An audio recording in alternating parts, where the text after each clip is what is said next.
ഏതോ പത്രത്തിൽ എന്തോ വാർത്ത വന്നതിനെ തുടർന്ന് അയാളുടെ വിവാഹം മുടങ്ങിയെന്ന് കേട്ടു. ആ മാസിക വന്നിരിക്കുന്നത് മുഴുവനും ശരിയാ.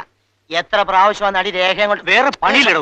അവിടുന്ന് ആ നടി രേഖയും കൊണ്ടോടെ വന്നിരിക്കുന്നറിയാവോ? അപ്പൊ നാട്ടുകാരും പത്രക്കാരും ഒക്കെ പറയുന്നത് ശരിയായിരിക്കൂ. ആ നടി അശ്വതിയുടെ മരണത്തിന് പിന്നിലും അയാൾ തന്നെ ആയിരിക്കും അല്ലേ? പിന്നെ അതിന് എന്താ ഇത്ര സംശയം? അവൻ അതും ചെയ്യും, അതിനപ്പുറവും ചെയ്യും അല്ലേ ഏട്ടാ? എന്തിനാ ശേഷി ആവശ്യമില്ലാത്തൊക്കെ നമ്മൾ പറയുന്നത്? അല്ല, ഞാൻ പറഞ്ഞാൽ എന്താ തെറ്റ്? അയാൾ അത് ചെയ്തില്ലെങ്കിൽ ആ പോലീസ് പട്ടി അന്നെന്തിനാ മണപ്പിച്ച് ഇവിടെ വന്നത്? ആ DYSP ദേവദാസ് ഇടയ്ക്കിടയ്ക്ക് ഇവിടെ വരുന്നതെന്തിനാ? ആ ബാബു എത്ര പ്രാവശ്യം മുതലാളി കാണാൻ അവിടെ വന്നെന്നറിയുമോ? ഏത് ബാബു? ആ കേരി ബാബുവാണോ? ആ, അവൻ തന്നെ. കൊല്ലന്റെ മകൻ, ദേശത്ത് താമസിക്കുന്നവൻ. ഇതൊന്നും ആർക്കും അറിയത്തില്ലെന്നാ മുതലാളിയുടെ വിചാരം. ശരിയാ, ഞാനും കേട്ടു. പറഞ്ഞിട്ട് എന്താ കാര്യം? ഈ നാട്ടിൽ കാശുണ്ടെങ്കിൽ എന്ത് നടക്കും? ഞാൻ വരട്ടെ. ശരിയാ, ആയിക്കോട്ടെ. ഹോട്ടൽ മാനേജർ നീതി പാലിക്കുക.